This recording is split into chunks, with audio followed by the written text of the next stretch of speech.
Hey, what's up? TheGARV here, and tonight I want to talk about something serious. Right now we're in the locker room after the Battle Cage Extreme 3 show. I'm with Gary Marino. Gary was the matchmaker for this show. Gary was also the guy who put together the Kimbo versus Ray Mercer fight, which was a great fight, great card. And then Gary put together the Kimbo-Tank fight. Now, I was salivating for that. And at the last minute, that whole event just collapsed. And I want to get your take on it. You're an insider on that. Yeah, it's a shame. First of all, I'd like to apologize to the fans, the fighters, the managers, everybody involved with the show. It was a horrible thing. I was devastated. I found out about it just like everybody else, that it got canceled. I know what it takes for fighters. And I was a manager for a lot of years, and I've been around the game for a long time, and I know what it takes for these guys to train. These guys trained 3 months, all of them. I brought all these guys to the show. I brought Derek Panza, Duke Rufus, with a great matchup. That was a great fight. I was really looking forward to that one. Yeah, and Ricardo Almeida coming out of retirement, Kimbo-Tank. It was like it was right here, and I feel everybody's pain with the show. I apologize. It was tragic. I ended up not getting paid. None of the fighters. I feel more for the fighters, though. It's bad that these guys invest that amount of time, and it ended so abruptly like that. I mean, that show was right here, ready to just eclipse. The thing was sold out. The pay-per-view was going to be great, and it's a shame. I'm all for the fighters and all for the camps. And I feel for them guys. I mean, I was devastated when I heard the news, and I know it had to hurt for you. And then I'm thinking of the fighters and these guys with all the training and the hard work that they put in for this thing to just fall apart. I can't even. I can't even. I don't even understand how it all happened. To be honest with you, I found, like I said, I found out like everybody else, and I haven't been able to get in touch with anybody and find out what the real story is with it. But it's just a shame. And hopefully the fighters, what's great about it is all the fighters called me, most of them. I've been talking to all of them right along because we were in contact that whole week, and they're all asking me, hey, how you doing? Are you okay?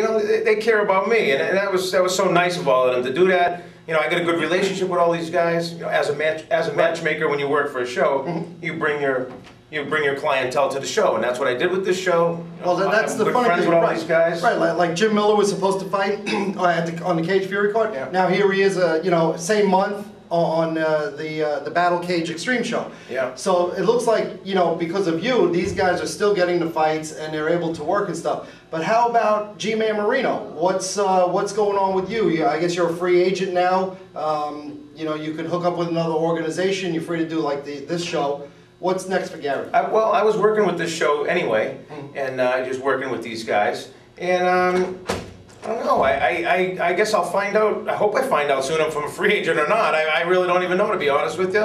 If I am, beautiful. I'm assuming I am. I can't see it going any other way at this point, to be honest with you. But I look forward to helping out anybody that wants help. I offer to work with all the shows and all the fighters, and I'm there for anybody that needs me. And I love the game so much that I'll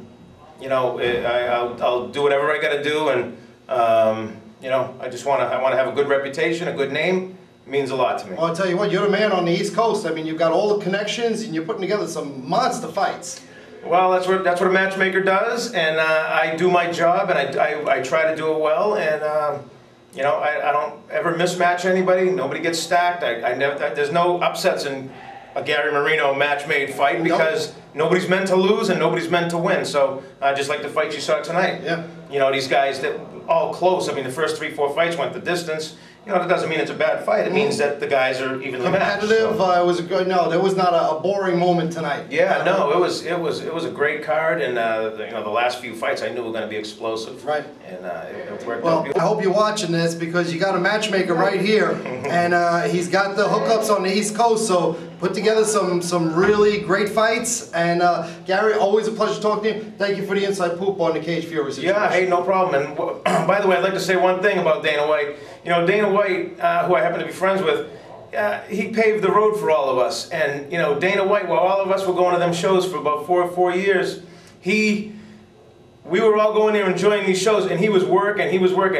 Him pursuing his dream made all of us able to pursue our dreams. And Dana White's the man, and he's the best. He paved the road for all of us. We're all in this business because of Dana White, and love you, Dana. And hey, the UFC, they're number one. And if they ever call me, it won't take much for that for me to make up my mind up on that. But yeah, Dana's the best. I love Dana, and you know, like I said, he made this all possible for the rest of us, and we all have careers doing what we what we dreamt of doing, and he made it possible for all of us. So that's great. That's awesome. All right, everybody.